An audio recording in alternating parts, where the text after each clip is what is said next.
I have no idea why I'm doing this.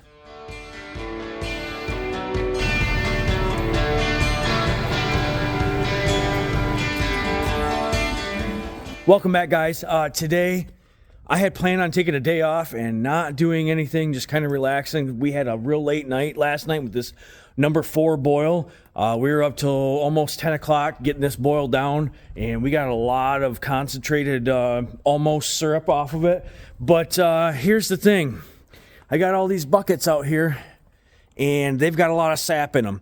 Today, it's supposed to be about 55 degrees, and then the next 2 days, it's going to be closer to 70. So I don't want those buckets sitting out in the woods with sap in them. I want them to be in my pan. So instead of taking a day off, I'm going to fire this guy up again. These coals are still hot. I could grill a hamburger on that right now. Ooh, that's really hot. So we're going to get the pan set cleaned out and rolling again.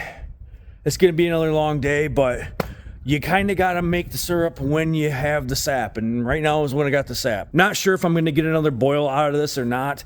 I was thinking maybe next weekend we would.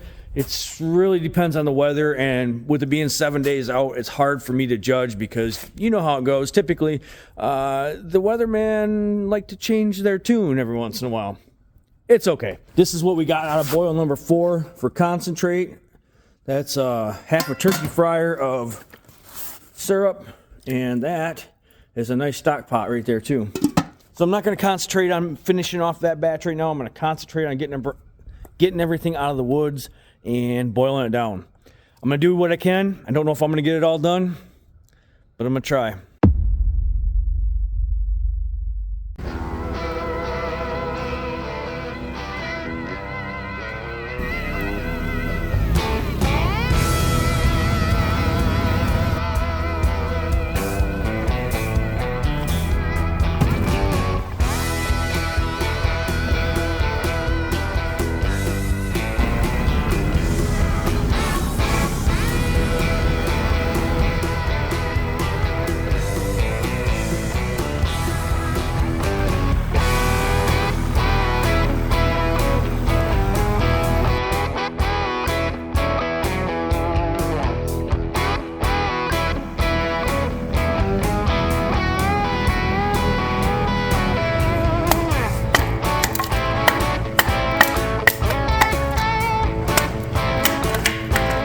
You gotta love starting the second boil off the first boil's coals.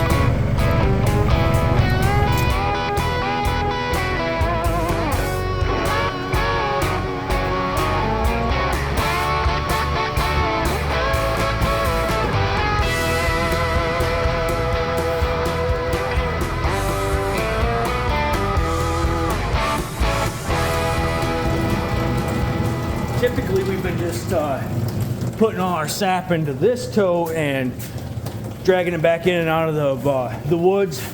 But I opted to use the empty tote here and then just transfer it over. It takes a few more minutes to transfer, but we did not have as much sap out there as I thought.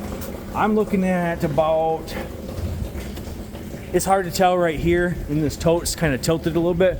That's looking about 25, 30 gallons right there. I put over 5 in the evaporator when I started it up.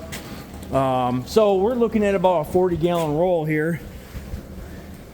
And we are boiling. So that's 40 more gallons that we got to boil that I wasn't planning on. That'll make, 3/4 of a gallon of syrup or so. Not too bad. I might go out in a couple hours, check these buckets again, maybe pick up another 5 or 10 gallons. And I'm going to get a hold of Lucas as well and find out if his trees ran overnight. He might have 5 or 10 gallons over at his place too. And the nice thing about his trees is he has sugar maples. And boy, oh boy, I can tell the difference when I'm boiling that stuff as to just how much more sugar content those sugar maples have compared to my silvers and reds that I tap around here. We're getting right through our syrup here. It's looking good. We're about halfway through, I would say. And Candace decided she wanted to do a little up-potting. What? Up-potting. Yep, she's doing a little bit of up-potting. So what are we up-potting right now? It's like those are snapdragons? Yep, I up-potted a tray of snapdragons and now I'm doing eucalyptus. Nice. These plants are super itty-bitty tiny. They take forever to do. They're tedious, and I hate doing them. So that's why I'm having Candace do it while I'm over here boiling. I have a little more patience. She has lots more patience than I do, especially for things like that.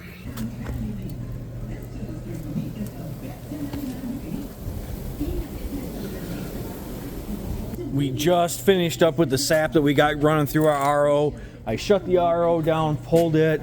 We've got our last couple logs in here right now, and we're just gonna boil this down as low as possible so we don't have to try to finish off undone syrup in a turkey fryer. So we're almost done here, letting it go for just a few more minutes. We're gonna pull this off here.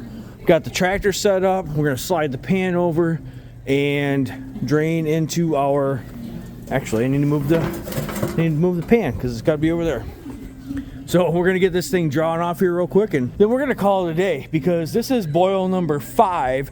This is a boil I didn't even expect to be able to get to do this year at all. I don't know how many times we've ever even done 5 boils in a year.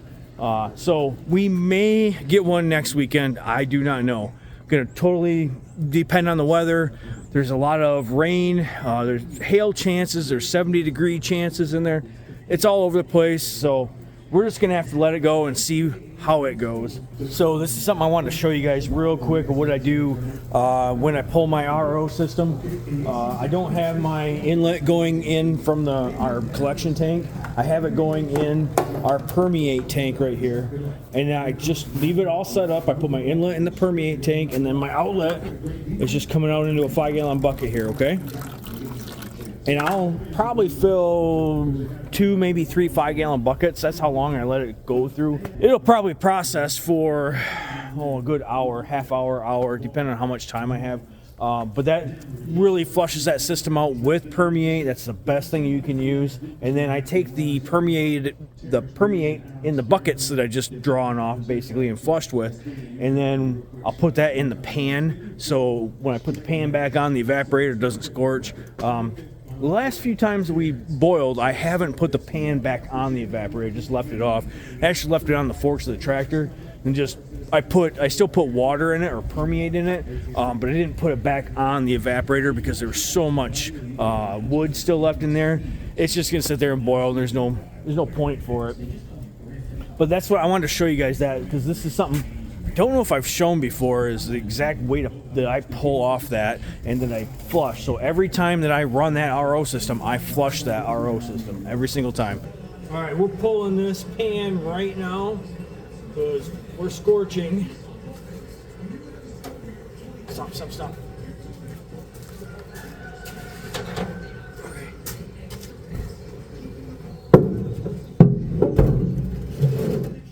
There we go. Pick your end up, just, yeah, right there. Whoa.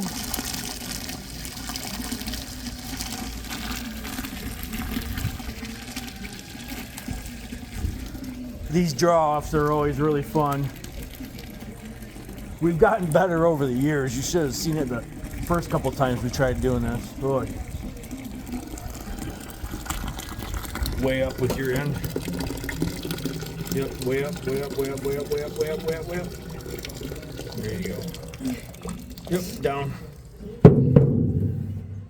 Good. Got our syrup out of there, and we're just gonna pour our permeate in.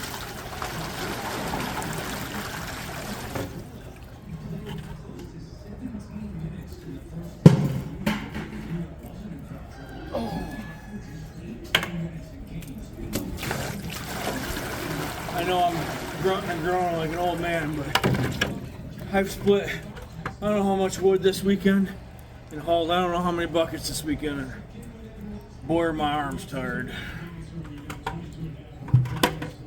That's it, guys. That's how we pretty much pull our pan and make 1 gallon of maple syrup.